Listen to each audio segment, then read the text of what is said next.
اعوذ باللہ من الشیطان الرجیم بسم اللہ الرحمن الرحیم السلام علیکم ورحمۃ اللہ وبرکاتہ۔ خوش آمدید آپ کا اس چینل کی طرف۔ آج جو کتاب ہم نے منتخب کی ہے وہ ہے توحید مفضل، امام جعفر صادق علیہ السلام کے ان ارشادات کا مجموعہ کہ جو آپ نے اپنے شاگرد مفضل بن عمر کو املا کروائے تھے۔ یہ اس کتاب کا حصہ نمبر پہلا ہے، اور یعنی کہ والیوم اور جلد نمبر پہلا، اور اس کا محور ہے انسان کی تخلیق۔ باقی اس کی جتنی بھی آڈیوز اس کتاب کی آئیں گی اس کے لیے آپ پلے لسٹ بنام توحید مفضل والیوم 1 میں جا کر ملاحظہ کر سکتے ہیں۔ آج انشاءاللہ کہ اس کتاب کا حصہ نمبر دوسرا بیان کیا جائے گا، محدود عقل لامحدود امکانات۔ بظاہر یہ بات عجیب سی لگتی ہے کہ انسان جسے اللہ تعالیٰ نے اشرف المخلوقات بنایا ہے، وہ زندگی کے ابتدائی ایام میں دوسروں کا محتاج ہوتا ہے اور کسی چیز کے بارے میں کچھ نہیں جانتا۔ ہم نے تمہیں ماؤں کے شکم سے اس طرح نکالا کہ تم کچھ نہیں جانتے تھے۔ اس کے برعکس کئی مخلوقات مثلاً مچھلی، مرغی، بطخ وغیرہ کے بچے خطرے سے بچنے، رزق تلاش کرنے، تیرنے یا بھاگنے دوڑنے کے علم کے ساتھ پیدا ہوتے ہیں۔ اس کی وجہ بہت واضح ہے۔ دیکھیے، مرغی یا مچھلی کے بچے محدود عقل کے ساتھ پیدا ہوتے ہیں اس لیے کہ ان کا کردار اس کائنات یا اس دنیا میں بہت محدود ہوتا ہے، اسی سبب سے ان کا علم بھی محدود رہتا ہے۔ انسان کا بچہ محدود علم کے ساتھ پیدا ہوتا ہے اور بہت عرصہ ماں باپ کا محتاج رہتا ہے، لیکن اس کا علم اور اس کی عقل وقت کے ساتھ بڑھتی ہی رہتی ہے، اس لیے کہ اسے اس دنیا میں عظیم الشان کارنامے سر انجام دینے ہوتے ہیں۔ مثلاً اگر کسی شخص کو صرف پاپڑ تل کر بیچنا ہے تو اسے اس سے زیادہ علم یا تجربے کی ضرورت نہیں ہے، لیکن اگر کوئی شخص مائکروسافٹ انجینئر بننا چاہتا ہے تو اسے بتدریج علم حاصل کرنا ہوگا، ہر کلاس میں بہترین کارکردگی دکھانی ہوگی۔ وہ فزکس، ریاضی، کمپیوٹر سائنس پڑھے گا تب کہیں جا کر مائکروسافٹ انجینئر بن سکے گا۔ بہت سے جانداروں کے بچے محدود علم کے ساتھ پیدا ہوتے ہیں اور محدود عقل کے ساتھ زندگی گزارتے ہیں۔ انسان جاہل پیدا ہوتا ہے لیکن علم اور عقل کی لامحدود اور امکانات کے ساتھ۔ باب چہارم ہے کہ بچے روتے کیوں ہیں۔ امام جعفر صادق علیہ السلام نے مفضل بن عمر سے فرمایا، کیا تم نے غور کیا کہ بچے روتے کیوں ہیں؟ بچے روتے ہیں اور والدین چاہتے ہیں کہ وہ نہ روئیں۔ بچے کے رونے میں اس کے لیے جو فائدہ ہے اسے والدین نہیں جانتے۔ وہ بچے کو خاموش کرنے کے لیے اس کی خوشی کے مطابق کام کرتے ہیں تاکہ وہ نہ روئے۔ حقیقت یہ ہے کہ رونا بچے یا شاید کچھ بچوں کے لیے بے حد مفید ہوتا ہے۔ دراصل بچوں یا شاید کچھ بچوں کے دماغ میں رطوبت ہوتی ہے کہ جو اگر اس میں رہ جائے تو ان بچوں کو کئی طرح کی بیماریوں یا کسی قسم کی معذوری کا سامنا کرنا پڑے۔ مثلاً ان کی بینائی ختم ہو جائے، سماعت میں خرابی پیدا ہو جائے۔ والدین بچوں کے رونے کو برا سمجھتے ہیں اور نہیں جانتے کہ رونا ان بچوں کے لیے کس قدر سود مند ہے۔ اسی طرح دنیا میں ممکن ہے ایسی بہت سی بظاہر ناگوار باتیں ہوں جنہیں یہ دہریے دیکھتے ہوں، لیکن ان کے پیچھے چھپی ہوئی اللہ تعالیٰ کی مصلحتوں اور ان کے فائدوں کو نہ جانتے ہوں۔ اگر وہ ان باتوں کو سمجھتے اور ان کے فائدوں کو سمجھتے تو اپنی کم علمی کے سبب یہ نہ کہتے کہ اس میں کوئی فائدہ نہیں۔ بہرحال جن باتوں کو یہ دہریے نہیں جانتے انہیں اللہ کی معرفت رکھنے والے جانتے ہیں۔ درد اور تکلیف یا بہت سی مشکلات اور ناگوار باتوں کو کوئی بھی شخص پسند نہیں کرتا، لیکن سمجھدار لوگ جانتے ہیں، ماہرین حیاتیات کو علم ہے کہ یہ درد، تکلیف، زندگی کی مشکلات جو ہمیں بظاہر بری لگتی ہیں، بباطن یہ اللہ رب کریم کی عظیم نعمتیں ہیں۔ مثلا جسم کے اندر کسی بھی قسم کا درد خود کوئی بیماری نہیں بلکہ کسی عضو میں پیدا ہونے والی خرابی کا سگنل ہوتا ہے، انسان کو معالج تک لے جانے کا سبب بن جاتا ہے۔ جن لوگوں کو درد محسوس نہیں ہوتا وہ کسی دن اچانک ہی دنیا سے گزر جاتے ہیں۔ اس کے لیے صرف ایک مثال پر اکتفا کریں گے کہ جن لوگوں کو شوگر کی بیماری ہوتی ہے اور اس کے ساتھ انہیں ہائی بلڈ پریشر بھی ہو تو انہیں دل کا درد محسوس ہی نہیں ہوتا، انہیں ہلکے ہلکے ہارٹ اٹیک ہوتے رہتے ہیں لیکن اکثر اوقات انہیں پتہ نہیں چلتا۔ جب درد محسوس نہیں ہوتا تو وہ ڈاکٹر کے پاس بھی نہیں جاتے اور اس طرح اپنی بیماری سے غافل رہتے ہیں، پھر اچانک ہی کسی دن اس دنیا سے گزر جاتے ہیں۔ اسی طرح مشکلات اور ناگوار باتیں انسانوں کو گناہوں سے روکتی ہیں، دنیا کی رنگا رنگی سے نکال کر انہیں اللہ رب الکریم کی طرف متوجہ کرتی ہیں۔ اس کے جو فائدے ہیں انہیں ہر شخص سمجھ سکتا ہے۔ بچوں کے منہ سے رال بہنا۔ امام جعفر صادق علیہ السلام نے مفضل بن عمر کو ایک اور بات بتائی۔ آپ نے فرمایا کہ اسی طرح بچوں کے منہ سے رال بہنے کا معاملہ ہے۔ یہ وہ رطوبت ہے کہ جو اگر جسم کے اندر رہ جائے بڑے بڑے امراض مثلا فالج، لقوہ، کم عقلی، پاگل پن جیسے امراض کا سبب بن سکتی ہے۔ اسی لیے اللہ تعالیٰ نے جسم کے اندر ایسا خودکار کہ یہ رطوبت یعنی کہ رال بچوں کے منہ سے بہتی رہتی ہے تاکہ جب یہ بچے بڑے ہوں تو صحت مند رہیں، یعنی بڑے ہونے کے بعد نارمل ہوں، ایب نارمل بچے نہ ہوں۔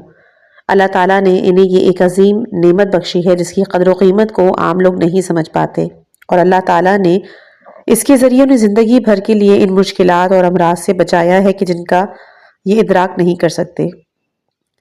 یہاں پر یہ بات تو ایک عام آدمی بھی جانتا ہے کہ بچے کا پیدا ہونے کے فوراً بعد رونا اس کی زندگی کے لیے ناگزیر ہے۔ پیدا ہونے والا بچہ فوراً ہی چیخ مار کر رونا شروع کر دیتا ہے۔ چیخ مارنے اور پھر روکنے کے عمل سے اس کے پھیپھڑے کام کرنا شروع کر دیتے ہیں۔ اس سے پہلے ماں کے پیٹ میں وہ ماں کے پھیپھڑوں کے ذریعے سانس لے رہا ہوتا ہے۔ ولادت کے فوراً بعد ضروری ہے کہ اس کے اپنے پھیپھڑے سانس لینے اور باہر نکالنے کا کام شروع کریں۔ اسی لیے بچہ پیدا ہوتے ہی رونا شروع کرتا ہے۔ اس طرح آکسیجن زیادہ مقدار میں اس کے پھیپھڑوں میں پہنچتی ہے اور پھر اس کے پھیپھڑے تاحیات ایک خودکار نظام کے تحت کام کرتے رہتے ہیں۔ ولادت کے فوراً بعد بچے کے رونے اور منہ سے رال بہنے کی حکمت کے بارے میں ماہرین حیاتیات کو جو معلومات ملی ہیں وہ 18ویں اور 19ویں صدی عیسوی میں حاصل ہوئی ہیں، جبکہ امام جعفر صادق علیہ السلام نے کم و بیش 7ویں صدی عیسوی میں اس زمانے کے لوگوں کی عقل کے مطابق مختصراً ان حقائق کے بارے میں بتا دیا تھا۔ آج کے دور 2012 میں ماہرین حیاتیات اور معالجین کے مطابق بچے کے زیادہ رونے میں کوئی فائدہ نہیں، سوائے اس کے کہ اس کا رونا بچے کی کم غذائیت یا اس کے جسم میں کسی اندرونی بیماری کی نشاندہی کرتا ہے۔ آپ غور فرمائیں کہ کیا یہ کم فائدہ ہے؟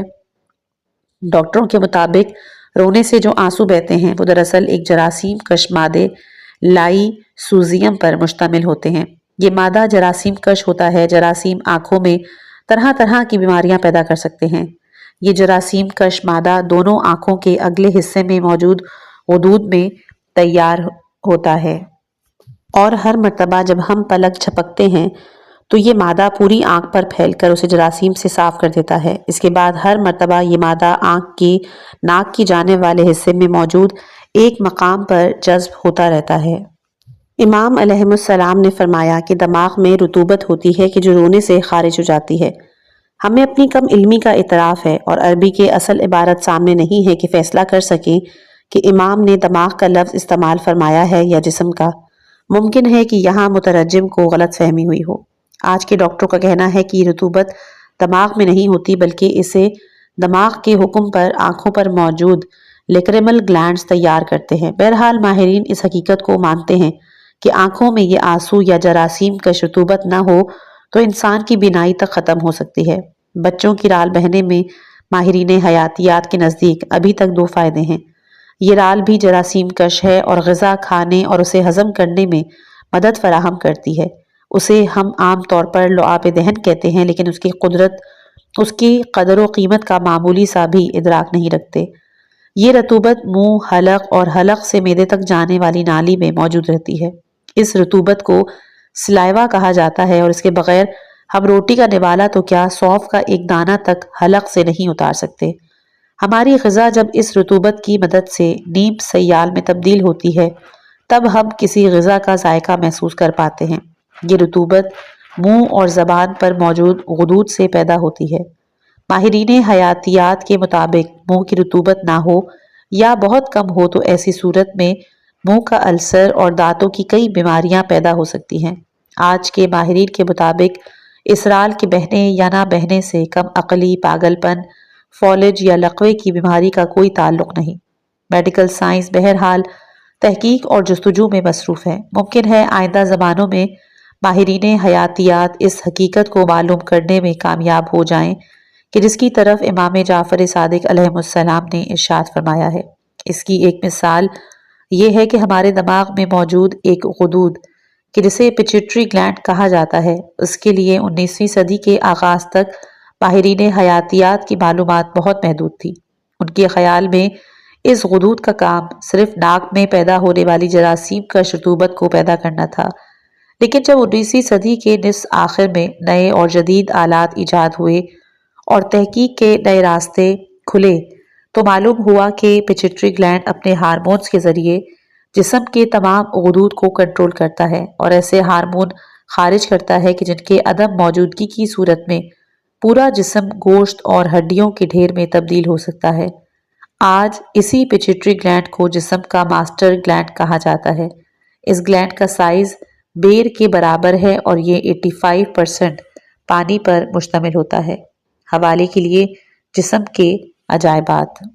اگر یہ نعمتوں کو جانتے اور غور کرتے، امام جعفر صادق علیہ السلام نے فرمایا، اگر یہ لوگ یعنی وجود خدا کا انکار کرنے والے خود اپنے ہی جسم میں موجود اللہ تعالیٰ کی ان تمام نعمتوں، اعضاء اور ان کی کارکردگی کو جانتے یا کسی سمجھانے والے اس کی بات پر یقین کرتے، اس پر ایمان لے آتے تو کبھی بھی کفر جیسے گناہ میں مبتلا نہ ہوتے۔ بس ہم اللہ تعالیٰ ہی کی حمد و ثنا بیان کرتے ہیں۔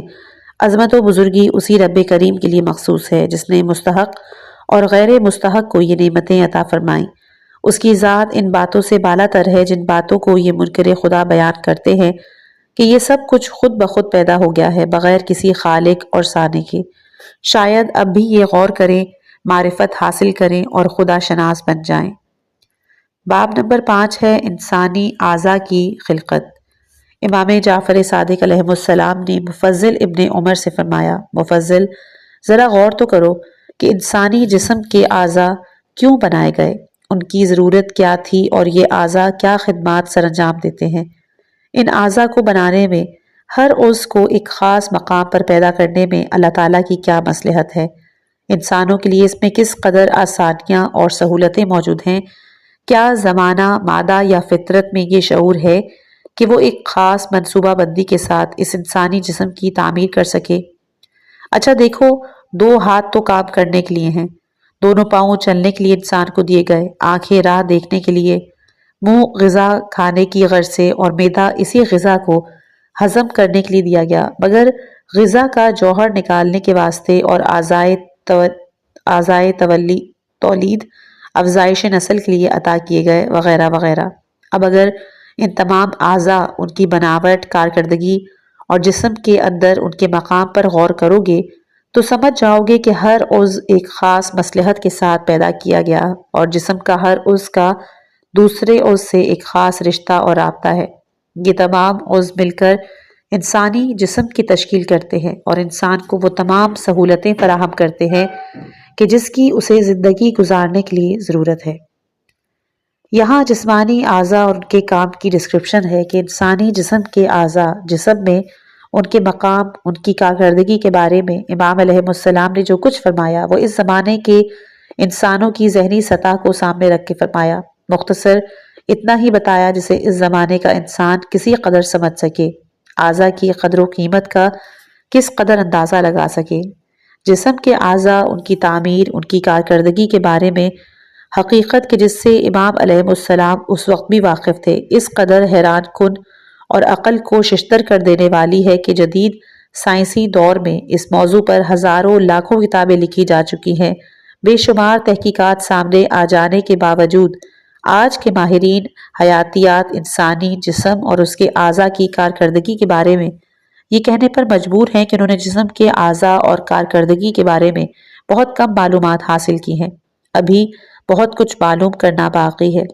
ہم جدید ایٹانومی، علم الابدان اور فزیولوجی یعنی علم فعلیات کی مدد سے مختصراً صرف ان اعضاء کے بارے میں عرض کریں گے جن کا تذکرہ امام علیہ السلام نے فرمایا ہے۔ پورے جسم کے بارے میں قارئین کسی قدر زیادہ معلومات حاصل کرنا چاہیں تو ہماری کتاب جسم کے عجائبات کا مطالعہ کیا جا سکتا ہے۔ یہ دونوں ہاتھ ہمیں پیدائشی طور پر ملے ہیں، بے مانگے مفت ہاتھ، اس لیے شاید ہمیں اللہ تعالیٰ کے ان تحفوں کی قدر و قیمت کا اندازہ نہیں۔ یہی ہاتھ ہمیں بعد میں ضرورت محسوس کرنے کے بعد ملتے اور قیمتاً ملتے تو شاید ہم ہاتھ دینے والے کا شکریہ ادا کرتے کرتے نہ تھکتے۔ ہمارے ہاں اللہ تعالیٰ کی صناعی کا عظیم نمونہ اور اس کی بے مثال ٹیکنالوجی کا عظیم شاہکار ہمارے ہاتھ ہڈیوں، جوڑوں اور انہیں سنبھالنے والے بافتوں، ڈوریوں اور پٹیوں کا مجموعہ ہیں، اور دماغ کے حکم پر حیران کن خدمات سر انجام دیتے ہیں۔ دنیا میں ٹیکنالوجی کے تمام تر نمونے زمین سے نکل کر خلا میں سفر کرتے خلائی جہاز، تمام آلات، مشینیں، مصوری، مجسمہ سازی، ادب، موسیقی، شاعری کے تمام شاہکار، غرض انسان کی بنائی ہوئی ہر چیز ہاتھوں اور دماغ کی بہترین ورکنگ ریلیشن شپ یعنی کہ ہم آہنگی ہی کے سبب وجود میں آئی ہے۔ وہی ہم آہنگی کے جس کا تذکرہ امام علیہ السلام نے فرمایا ہے۔ دماغ کے اندر دونوں ہاتھوں کی حرکات و سکنات کو کنٹرول کرنے، ان کی نگرانی کرنے کے لیے دو بڑی جگہیں مخصوص ہیں۔ انہیں موٹر کارٹیکس کہا جاتا ہے۔ اگر آپ اپنے انگوٹھے کو ذرا سی حرکت دیتے ہیں تو اس بظاہر سادہ سی حرکت کے پیچھے ایک حیران کن نظام کام کر رہا ہوتا ہے۔ اس معمولی سی حرکت کے لیے بھی دماغ سے ہاتھ اور ہاتھ سے دماغ کے درمیان ہر سیکنڈ میں ہزاروں برقی کیمیائی پیغامات سفر کر رہے ہوتے ہیں۔ بے شمار الیکٹریکل، میکینیکل اور برقی کیمیائی عمل اور رد عمل رونما ہو رہے ہوتے ہیں۔ 40-45 سال کے عرصے میں صرف انگلیوں کے کھلنے اور بند ہونے کا عمل کم از کم 25 کروڑ مرتبہ دہرایا جا چکا ہوتا ہے، لیکن انگلیاں خراب ہوتی ہیں نہ ان کے جوڑ۔ ایک ہاتھ کی کلائی میں 8 ہڈیاں پائی جاتی ہیں، 5 ہڈیاں پنجے میں اور 14 ہڈیاں انگلیوں کے جوڑوں میں ہوتی ہیں۔ اگر دونوں ہاتھوں کی ہڈیاں کو جمع کر لیا جائے تو یہ کل 54 ہڈیاں ہیں، یعنی تمام جسم کی کل ہڈیوں کی 1/4 ہڈیاں صرف دونوں ہاتھوں میں پائی جاتی ہیں۔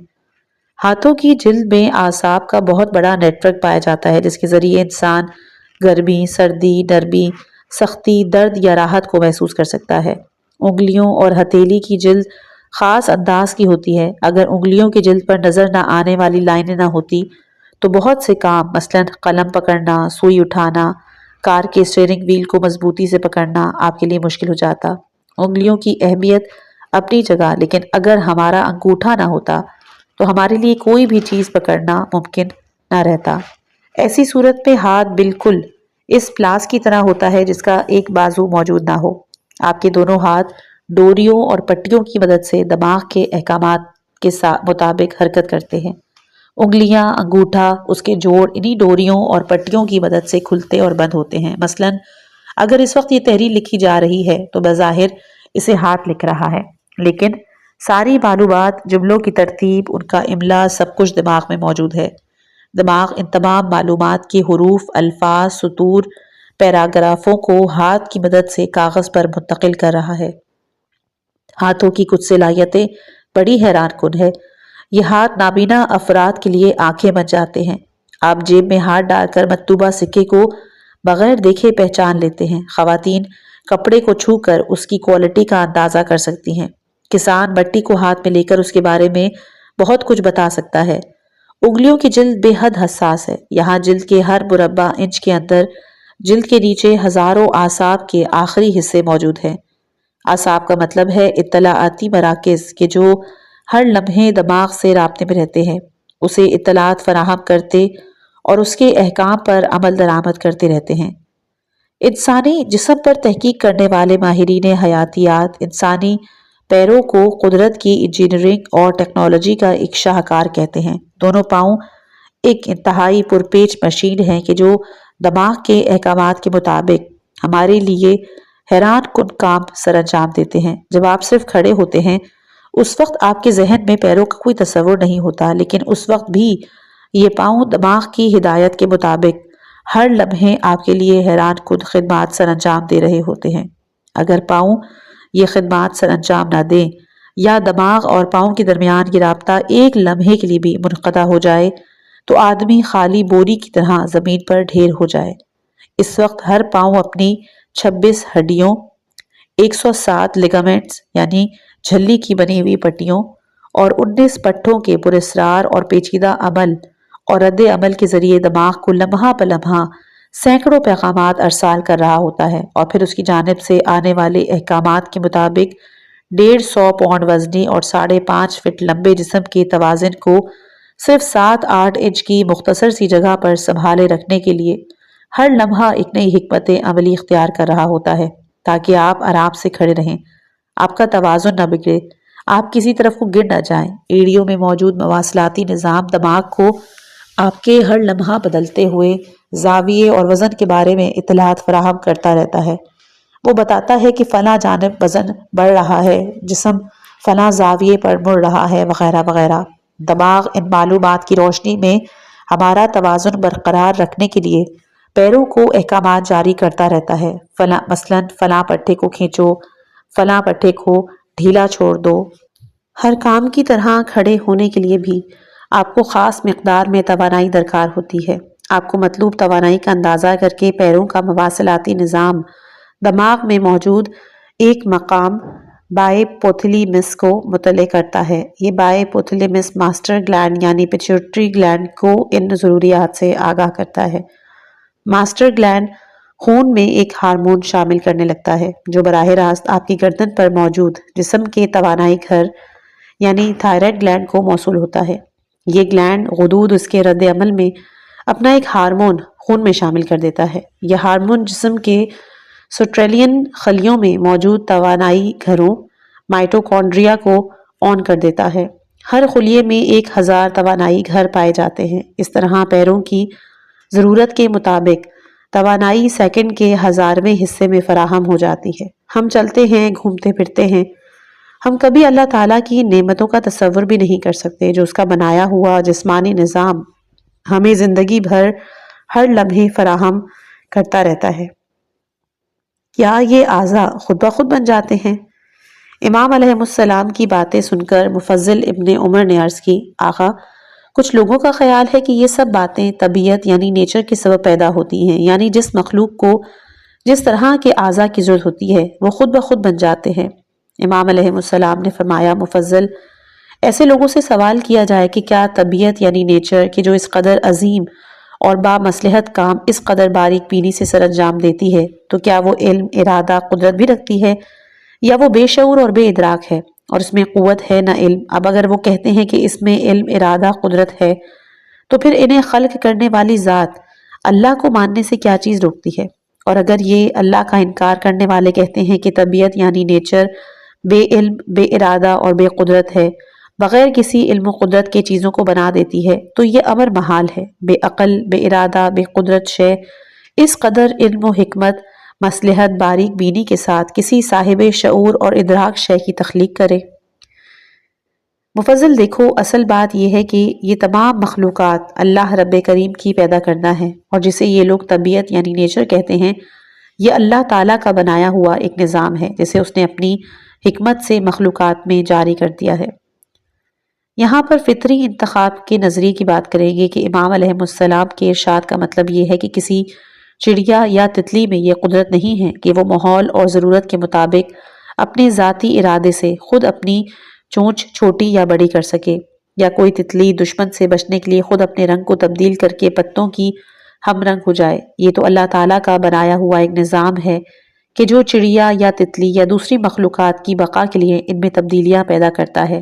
مشہور سائنسدان چارلس ڈارون نے 18ویں صدی عیسوی میں مشہور نظریہ ارتقاء پیش کیا اور بتایا کہ تمام ذی حیات اپنے ماحول، موسم اور ضروریات کے مطابق اپنے اندر تبدیلیاں پیدا کرتے ہیں۔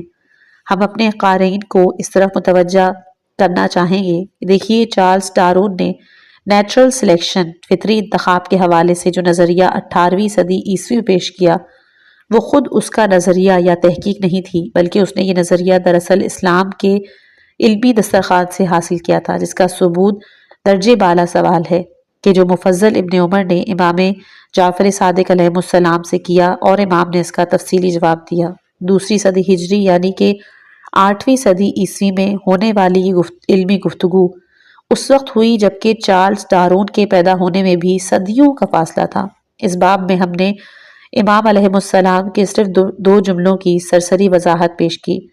آئندہ باب میں آپ نظام ہضم کے اعضاء کے بارے میں امام کے ارشادات اور ان کی کس قدر تفصیل جان سکیں گے۔ غذا کس طرح خوشگوار ہوتی ہے؟ امام جعفر صادق علیہ السلام اپنے شاگرد مفضل ابن عمر کو غذا کھانے اور اس کے ہضم ہونے اور جزو بدن بننے کے پراسرار پیچیدہ عمل کی طرف متوجہ کرتے ہوئے فرماتے ہیں، مفضل، ذرا اس بات پر غور کرو کہ کس طرح انسان غذا کو استعمال کرتا ہے، یہ غذا کس طرح اس کے لیے خوشگوار ہوتی ہے، کس طرح اور کن مراحل سے گزر کر اس کے جسم کے ایک ایک حصے تک پہنچتی ہے، اور کس طرح اس غذا کا جوہر اس کے جسم کا حصہ بن جاتا ہے۔ اس سارے عمل کے لیے پروردگار نے کس قدر عظیم الشان انتظامات کیے ہیں، اس میں اللہ تعالیٰ کی کس قدر حکمتیں اور تدابیر ہیں۔ یہاں پر غذا کن مراحل سے گزر کر انسانی جسم کا حصہ بنتی ہے۔ مثلاً آپ بکری کا گوشت کھاتے ہیں تو یہ گوشت کچھ ہی دیر کے بعد انسان کا گوشت کس طرح بن جاتا ہے۔ وٹامن اے کی جو روٹی میں موجود ہوتی ہے کس طرح آنکھوں کو اس قابل بناتی ہے کہ انسان نیم تاریکی میں دیکھ سکے۔ کیا مادہ یعنی میٹر اور فطرت یعنی نیچر میں یہ صلاحیت ہو سکتی ہے کہ اس قدر حیران کن اعضاء بنائے اور غذا کو جزو بدل بنانے کے لیے اس قدر پرپیچ اور بے خطا نظام تیار کرے؟ آئیے میڈیکل سائنس اور ان میں فعلیات کی مدد سے ایک سرسری سی نظر ڈالتے ہیں کہ جو غذا ہم کھاتے ہیں اس کے لیے جسم کے کون کون سے اعضاء استعمال ہوتے ہیں، اور کس طرح روٹی، گوشت، دودھ، پھلوں، سبزیوں پر مشتمل یہ غذا آخرکار ہمارے جسم کا حصہ بن جاتی ہے۔ غذا کا فالتو حصہ اور اس کے استعمال کے دوران پیدا ہونے والے زہریلی مادے کس طرح اور کن ذرائع سے جسم سے خارج ہوتے ہیں۔ غذا کو استعمال کرنے میں سب سے پہلے تو ضروری ہے کہ انسان کو بھوک محسوس ہو اور غذا کھا کر اسے مزہ آئے۔ اس مزے کو محسوس کرنے کے لیے ذائقوں کو محسوس کرنے والے مائکروسکوپک ابھار تالو، زبان اور حلق میں پائے جاتے ہیں، لیکن یہ ابھار ذائقے کو اس وقت تک محسوس نہیں کرتے کہ جب تک غذا لعاب دہن یعنی سلائیوا کے ساتھ دانتوں اور داڑوں کے ذریعے گرائنڈ ہونے یا پسنے کے بعد کسی حد تک نیم سیال پیسٹ میں تبدیل نہ ہو جائے۔ اسی لیے کھانے کی کوئی بھی چیز آپ منہ میں رکھیں تو زبان اسے دانتوں اور پھر داڑوں کے حوالے کر دیتی ہے۔ دانت اور داڑیں اسے پیس کر پیسٹ کی شکل میں تبدیل کر دیتے ہیں، اور اس کے بعد زبان اس نوالے کو اٹھا کر لہراتی ہے اور اس عمل کے ذریعے نوالے کو حلق میں لے جاتی ہے۔ حلق کے نیچے غذا اور سانس کی دو نالیاں ایک دوسرے کے قریب موجود ہیں۔ خطرہ موجود ہوتا ہے کہ یہ نوالا کہیں اچانک آنے والی چھینک یا قہقہے کی وجہ سے اس ڈھکن کو اردو میں حلق کا کوا کہا جاتا ہے۔ غذا کا نوالا جب حلق میں کھلنے والے ناک کے سوراخوں کے نیچے سے گزر کر غذا کی طرف جا رہا ہوتا ہے تو حلق کا کوا سانس لینے کے ان سوراخوں کو بند کر دیتا ہے، اس لیے کہ اگر غذا سانس کی نالی میں چلی جائے تو اچھو ہو سکتا ہے، حتیٰ کہ اچانک موت تک واقع ہو سکتی ہے۔ منہ اور حلق ہر نوالے اور پانی کے ہر گھونٹ کو اسی نفاست کے ساتھ غذا کی نالی تک پہنچاتا رہتا ہے۔ یہ غذا کئی مرحلوں سے گزر کر معدے میں پہنچتی ہے تو معدے کے اندرونی تہہ کہ جو تولیے کی طرح ہوتی ہے فوراً ہی دماغ کے حکم پر کچھ تیزابی مادے پیدا کرنے لگتی ہے، اور معدہ اس نیم سیال کو ان تیزابی مادوں کے ساتھ ملا کر مزید باریک پیسٹ میں تبدیل کر دیتا ہے۔ ذرا ہی دیر بعد معدہ اس پیسٹ کو چھوٹی آنت کے اندر داخل کرنا شروع کر دیتا ہے۔ معدہ صرف اتنے ہی غذائی مواد کو چھوٹی آنت میں داخل کرتا ہے جس قدر غذا پر چھوٹی آنت ایک وقت میں کام کر سکے۔ یہ غذا جب چھوٹی آنت میں داخل ہوتی ہے تو تیزابی مادوں سے بھری ہوتی ہے۔ اگر یہ زیادہ دیر یہاں یوں ہی پڑی رہے تو یہ تیزابی مادے چھوٹی آنت میں السر یعنی زخم پیدا کر سکتے ہیں۔ اس لیے جیسے ہی یہ غذا یہاں پہنچتی ہے تو چھوٹی آنت فوراً ہی ایک رطوبت خارج کرتی ہے۔ یہ رطوبت خون میں شامل ہو کر براہ راست آپ کے لبلبے تک پہنچتی ہے۔ لبلبا اس پیغام کو سمجھ لیتا ہے اور فوراً ہی ایک نمکین رطوبت پیدا کرنے لگتا ہے۔ یہ نمکین رطوبت چھوٹی آنت میں آ کر گرنے لگتی ہے اور یہاں موجود غذا میں شامل تیزابی مادوں کے اثرات کو نیوٹرل یعنی بے اثر کر دیتی ہے۔ اس طرح غذا کو قابل ہضم بنانے کے لیے ایک کیمیائی مادہ سفرہ یعنی بائل جگر میں تیار ہوتا ہے اور چھوٹی آنت میں آ کر یہاں غذا میں موجود چکنائی کے بڑے ذرات کو چھوٹے ذرات میں تبدیل کر دیتا ہے۔ جسم کے اعضاء کے درمیان ہم آہنگی کے بارے میں امام علیہ السلام نے جو فرمایا اسے ذہن میں رکھیے اور دیکھیے کہ آج سائنس اس قول کی تفسیر کس طرح بیان کر رہی ہے۔ چھوٹی آنت میں اس کیمیائی عمل سے گزرنے کے بعد یہ غذائی مواد بڑی آنت میں پہنچتا ہے۔ چھوٹی آنت سے بڑی آنت کے آخری سرے تک آنتوں کی لمبائی 26 فٹ کے قریب ہوتی ہے۔ اس پورے راستے سے گزرتے وقت غذا کے ہاضمے اور اسے جزو بدن بنانے کے لیے مختلف مرحلوں میں کام جاری رہتا ہے۔ آخری مرحلے میں بڑی آنت اس غذائی پیش سے تمام پانی اپنے اندر جذب کر لیتی ہے، جہاں سے وہ پانی دوبارہ دوران خون میں شامل ہو جاتا ہے۔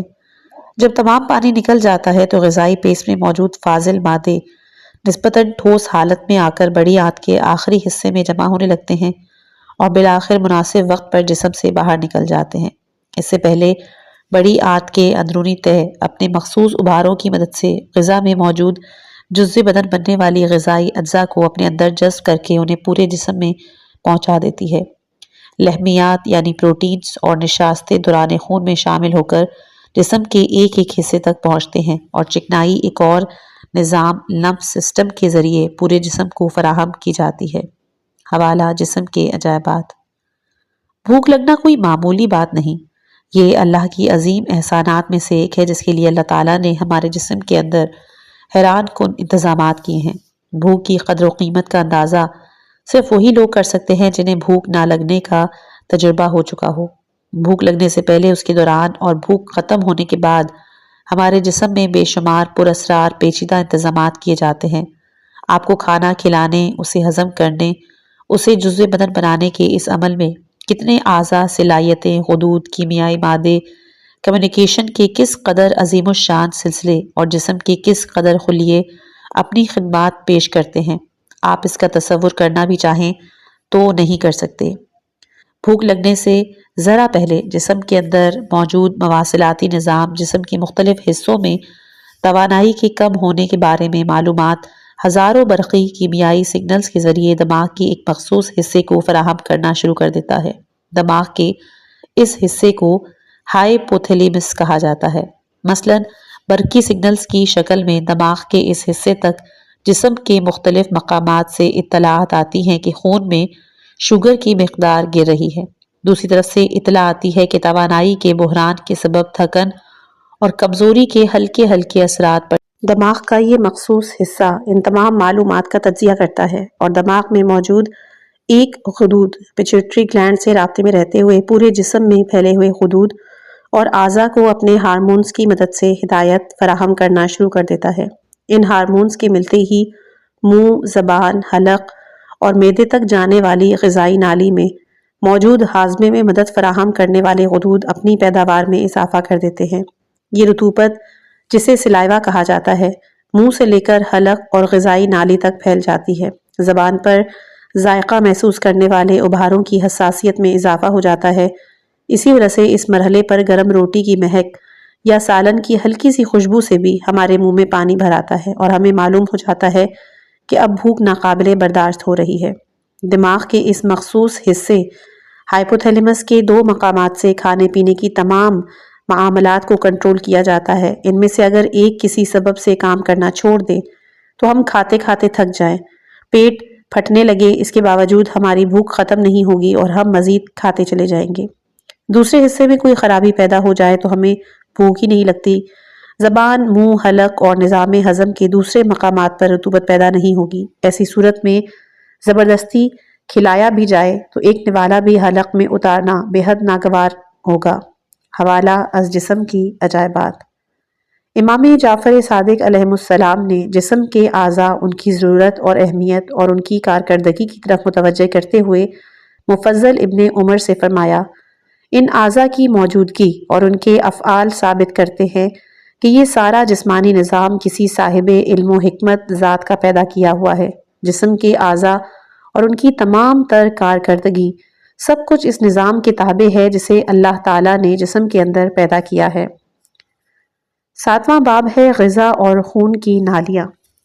ہمارا ایمان ہے کہ امام جعفر صادق علیہ السلام جسم انسانی کے بارے میں ان تمام حقائق سے آگاہ تھے جنہیں آج میڈیکل سائنس بیان کر رہی ہے یا ان پر مزید تحقیق میں مصروف ہے، لیکن آج سے 1200-1300 سال پہلے ان حقائق اور تفصیلات کو کسی شخص سے مختصراً ہی بیان کیا جا سکتا تھا، اس لیے کہ اس دور کا انسانی ذہن ان حقائق کی تفصیل کو سمجھنے کا متحمل نہیں ہو سکتا تھا۔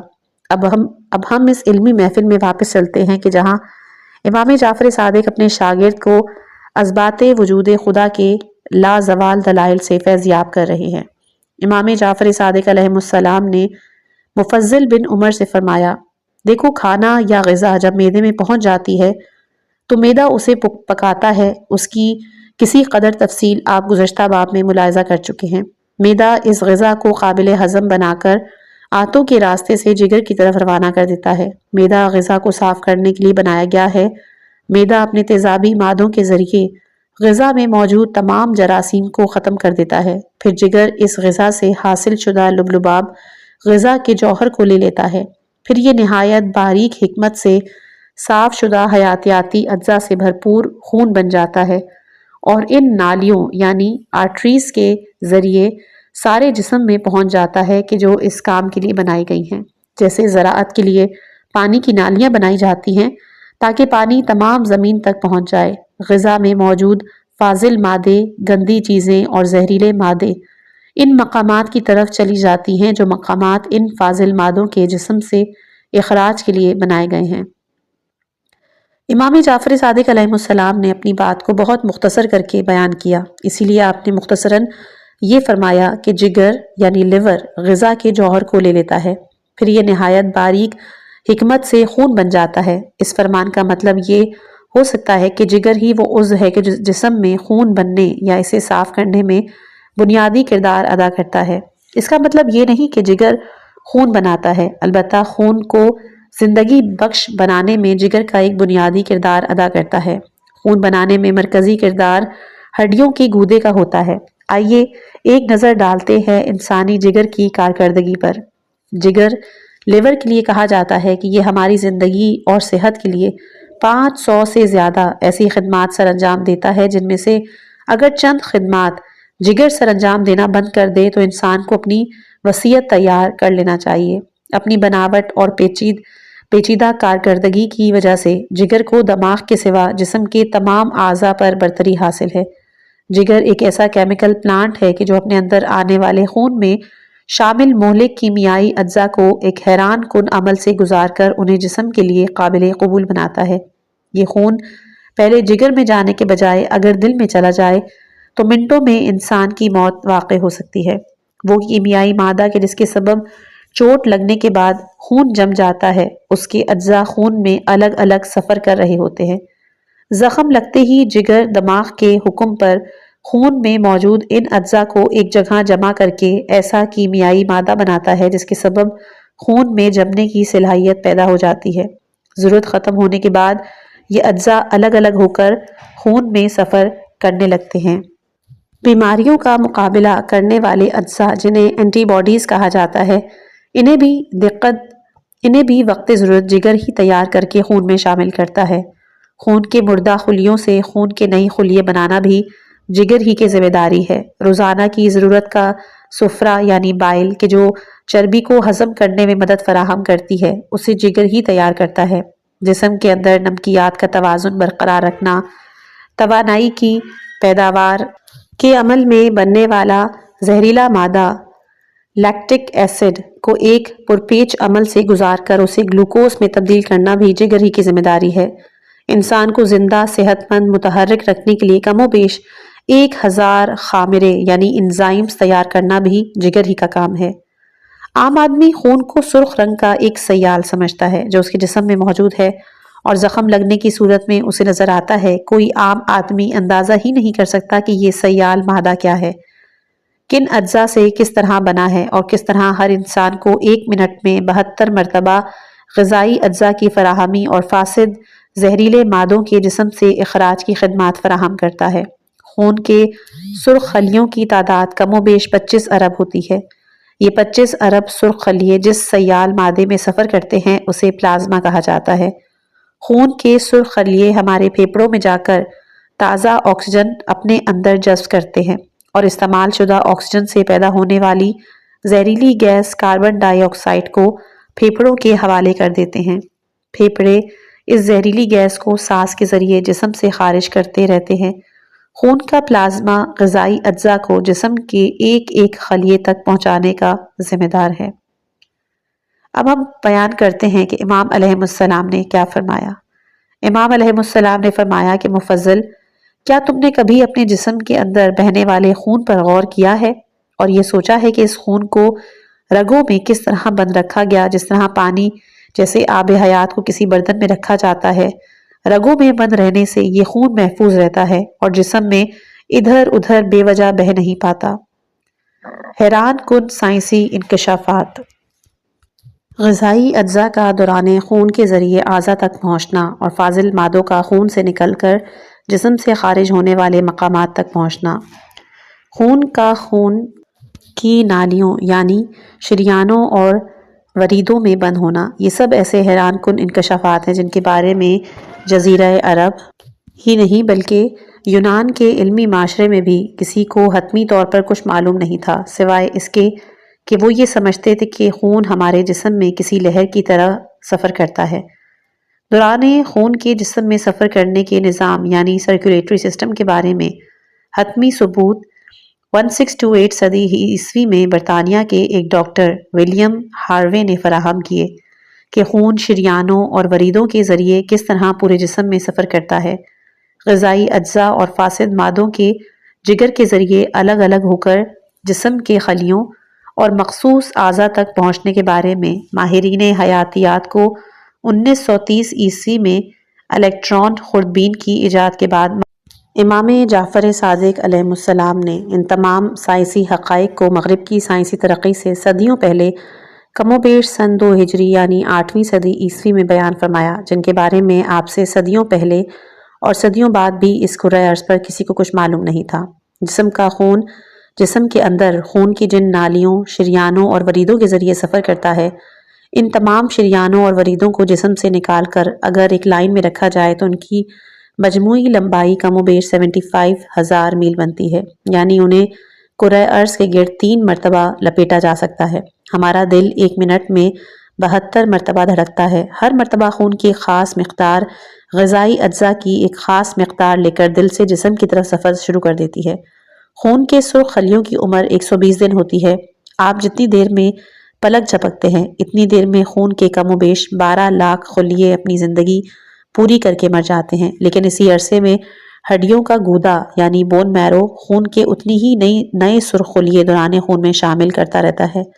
دوران خون جسم کے ایک ایک عضو ایک ایک خلیے تک اس کی ضرورت کی اشیاء پہنچاتا ہے، لیکن جسم سے واپسی کے سفر میں یہ خون زہریلے اجزاء سے آلودہ ہو چکا ہوتا ہے، بالکل اسی طرح جس طرح کھیتوں کو دیا جانے والا پانی مختلف غلاظتوں کے ملنے سے گندا ہو جاتا ہے۔ اس خون کی صفائی جسم سے دل کی طرف واپسی میں ہوتی ہے۔ ہمارے گردے اس خون کو مسلسل صاف کرتے رہتے ہیں۔ اپنے گردوں کو آپ ڈائلسس مشین سمجھ سکتے ہیں، اور ہمارا خون ان گردوں کے ذریعے 1 گھنٹے میں 2 مرتبہ صاف کیا جاتا ہے۔ گردوں میں ایک باریک چھلنیاں موجود ہیں کہ جو خون سے صرف فاسد اور غیر ضروری مادوں کو صاف کر کے اسے مثانے کی طرف بھیجتی رہتی ہیں۔ یہ فاضل اور زہریلے مادے مثانے میں جمع ہوتے رہتے ہیں اور آخرکار جسم سے خارج کر دیے جاتے ہیں۔ امام علیہ السلام نے فرمایا، تو مفضل دیکھو اور غور کرو کہ جسم انسانی کی تخلیق میں اللہ تعالیٰ کی شان خلاقیت کی کیسی کیسی عظیم نشانیاں موجود ہیں۔ دیکھو کہ یہ تمام اعضاء کس طرح جسم میں اپنے لیے انتہائی مناسب مقامات پر تخلیق کیے گئے۔ یہ ظروف، آنتیں، گردے اور مثانے کس طرح تخلیق پائے کہ یہ اپنے اندر فضلے یعنی فاسد مادوں کو جمع کریں، انہیں جسم کے باقی حصوں میں نہ پھیلنے دیں۔ اگر یہ فضلے جسم کے دوسرے حصوں میں پھیل جائیں تو جسم میں بیماریاں پیدا ہو جائیں گی۔ تو کیا ایک بے جان مادے اور بے شعور نیچر کے لیے یہ ممکن تھا کہ جسم انسانی کو اس باریک بینی اور حکمت اور مصلحت کے ساتھ تخلیق کرے؟ بس مبارک ہے وہ ذات کہ جس نے اس قدر اچھے انداز میں محکم تدبیر کے ساتھ ان اعضاء کو پیدا کیا۔ اس کے لیے وہ حمد و ثنا ہے کہ جس کا وہ مستحق ہے اور جس کا وہ سزاوار ہے۔ الحمدللہ رب العالمین۔ مفضل بن عمرو نے بھی بساختہ الحمدللہ رب العالمین کہا اور عرض کی، آغا اب آپ مجھے جسم کی نشو و نما کے بارے میں بتائیے۔ یہ نشو و نما جسم کے مکمل ہونے تک کس طرح جاری رہتی ہے، اس کے بارے میں فرمائیے۔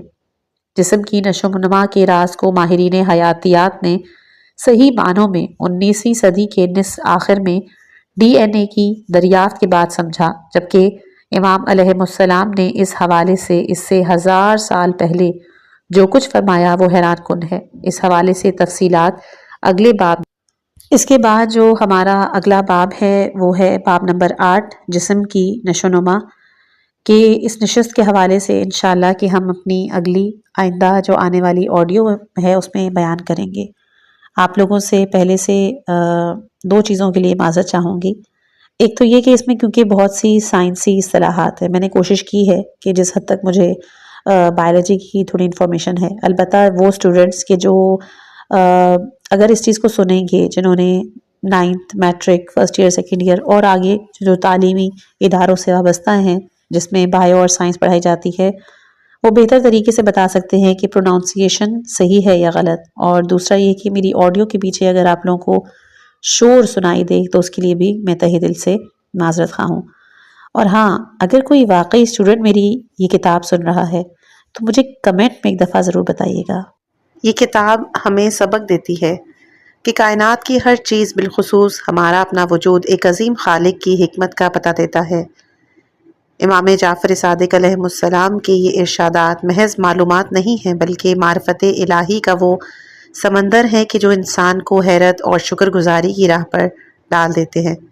اگر آپ کو انسانی تخلیق کے ان اسرار نے متاثر کیا تو اس پیغام کو دوسروں تک پہنچائیں تاکہ ہم سب مل کر اپنے خالق کی نشانیوں کو پہچان سکیں۔ اپنی دعاؤں میں یاد رکھیے گا۔ والسلام علیکم ورحمۃ اللہ وبرکاتہ۔